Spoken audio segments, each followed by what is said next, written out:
आज का हमारा क्वेश्चन है जी कि मेसोपोटामिया की भौगोलिक स्थिति का वर्णन करें। तो उत्तर लिखेंगे कि इराक भौगोलिक विविधता वाला देश है, क्योंकि मेसोपोटामिया का वर्तमान जो नाम है वो इराक है। इसके पूर्वोत्तर भाग में यानी कि उत्तर और पूरब के बीच वाले भाग में क्या है जी, हरे भरे ऊंचे नीचे मैदान है। क्या है? हरे भरे ऊंचे नीचे मैदान है। और दूसरे पॉइंट में लिखा है कि यहाँ पर क्या है जी, वृक्षादित पर्वत श्रृंखला है। थर्ड पॉइंट में लिखा है कि यहाँ पर स्वच्छ झरने तथा जंगली फूल हैं। क्या है जी? स्वच्छ झरने तथा जंगली फूल हैं।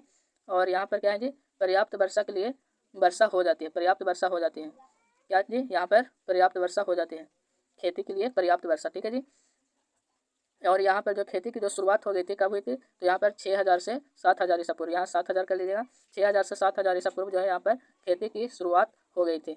तो आई होप कि आपको पूर्वोत्तर भाग यानी कि पूरब और उत्तर के बीच वाले भाग जो है, पूरब यानी कि ईस्ट और उत्तर यानी कि नॉर्थ वाले भाग की बीच के भाग की यानी कि नॉर्थ ईस्ट पूर्वोत्तर भाग जो है आपको क्लियर हो गया होगा। अब हम इसके उत्तर भाग की बात कर लेते हैं, यानी कि ये वाला भाग ऊपर वाला नॉर्थ की अब बात कर लेते हैं। तो उत्तर भाग की अगर हम बात करें तो उत्तर में क्या है जी, ऊंची भूमि है। क्या है? ऊंची भूमि है, जहाँ क्या है, स्टेपी घास के मैदान है। जहाँ क्या है जी, स्टेपी घास के मैदान है। स्टेपी घास कहने का मतलब क्या हुआ जी, यानी कि यहाँ स्टेपी घास कहने का मतलब यह हुआ कि यहाँ पर बहुत बड़ा घास का मैदान है, जिसे हम क्या कहते हैं जी, स्टेपी घास। तो यहाँ पर क्या है जी, स्टेपी घास के मैदान है। यहाँ पशुपालन जो है खेती की तुलना में आजीविका का अधिक अच्छा साधन है। कह रहा है कि यहाँ पर खेती की तुलना में आजीविका यानी रोजगार का अधिक अच्छा साधन क्या है जी, पशुपालन है।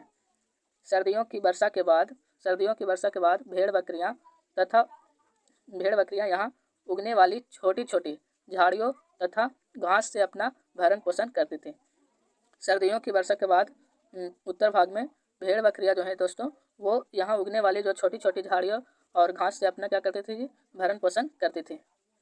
अब हम इसके पूरब वाली भाग की बात कर लेते हैं, यानी कि ईस्ट वाले भाग की, ये वाला। तो ईस्ट की बात करें पूरब वाली भाग की, तो पूरब में क्या है जी, दजला की सहायक नदियां हैं, जो ईरान के पहाड़ी प्रदेशों में जाने के लिए परिवहन का अच्छा साधन है। ठीक है जी। कह रहा है कि यहाँ पर पूर्व में दजला की जो सहायक नदियाँ हैं, दजला सहायक नदियाँ किसे कहते हैं जी, जैसे कि ये हमारा दजला नदी है और इससे जो निकलने वाली सहायक नदियाँ हैं उसे हम क्या कहते हैं जी, सहायक नदियाँ, जो ईरान के पहाड़ी प्रदेशों में जाने के लिए क्या है जी, परिवहन का अच्छा साधन है। अब हम इसके दक्षिण वाले भाग की बात कर लेते हैं। तो इसके दक्षिण में जो है रेगिस्तान है। क्या है जी, रेगिस्तान है, यानी कि इसके नीचे वाले भाग में क्या है जी, रेगिस्तान है। यहाँ सबसे पहले नगरों और लेखन प्रणाली का प्रादुर्भाव हुआ था। यहाँ पर जो है दक्षिण भाग में सबसे पहले लेखन प्रणाली और नगरों का जो है क्या हुआ था जी, प्रादुर्भाव हुआ था। और यहाँ पर बता रहा है कि दजला और फरात नाम की नदियाँ रेगिस्तानों में उपजाऊ बारीकी मिट्टी लाती रही हैं।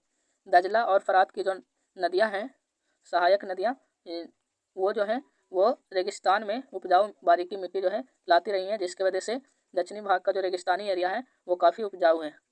जब इन नदियों में बाढ़ आती है तो ये कई धाराओं में बटकर सिंचाई की नहरों का क्या करती हैं जी, काम देती हैं। सिंचाई की नहरों का काम देती हैं।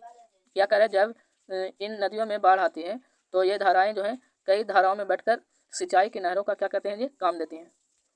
तो आई होप कि आपको आज का वीडियो जो टॉपिक था, क्वेश्चन था मेसोपोटामिया की भौगोलिक स्थिति का वर्णन करें, वो आपको अच्छे से क्लियर हो गया होगा। अगर किसी प्रकार का डाउट होता है तो आप हमसे कमेंट में